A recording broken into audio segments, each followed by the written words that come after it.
just before the semi-finals of the men's tournament. Well, Federer is missing. Out of the top four, everyone was expected to see him there. We have Nadal versus Murray in one semi-final, and we have Tsonga versus Djokovic in the other. What to expect now? There will be another surprise or not? I think there could be an either match. I think the more likely surprise could be Tsonga upsetting Djokovic. I don't expect it to happen. I think it's possible because I think he's coming off of one of the biggest wins of his career.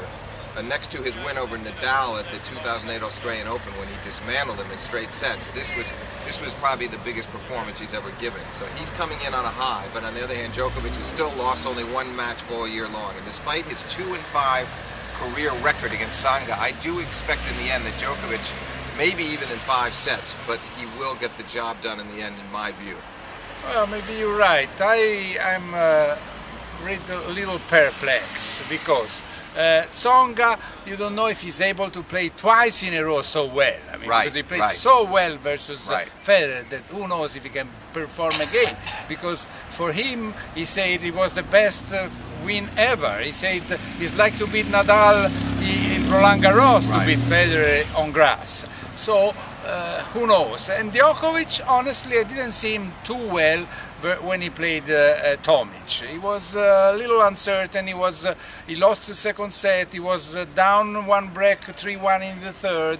Then he wins 7 games in a row. You think he's gonna glide through the fourth set and win it comfortably. And next thing you know, he's serving 4-5, love 30 in the fourth set, in danger of losing it. So it was a strange match. He was put off by the fact that the other guy, Tomic, didn't give him any pace. He took pace off the ball and made Djokovic create his own pace, and Djokovic was very uncomfortable from the baseline. Against Tsonga, it's different. He has to return against Tsonga, Djokovic does. Good returns off big first serves, take advantage of Tsonga's second serve to take control of the point, and then obviously control the points when he is serving himself, which in the end, I guess I expect he'll do that more often than not. Yes, I'm curious to see if Djokovic will keep his nerves calm, you know, because sometimes when he goes down, he becomes a little nervous. Well, that's an interesting point because he had been calm, incredibly calm and resolute all year long, including his 4 final round wins over Nadal. You never saw him lose his cool. And then we saw a little bit of it against Federer in Paris. We saw a little trace of angst, you might say. And then we saw some more of it against Tomic, where he looked uptight. If that happens to him against Tsonga, he could get into real trouble. I think that he has to try to really maintain his composure throughout the match. I went this morning to William Hill betting office just to see the odds, and I saw that they pay the win of Nadal half. So Nadal is strongly favorite versus Murray, but maybe in England they do it also because they want to discourage the many fans of Murray, because they're putting a lot of money on Murray, so they want to balance. Right. While with Tsonga is not favorite. They pay him. You bet 13 pounds and they give you 8 if he wins. I think there is more balance than that.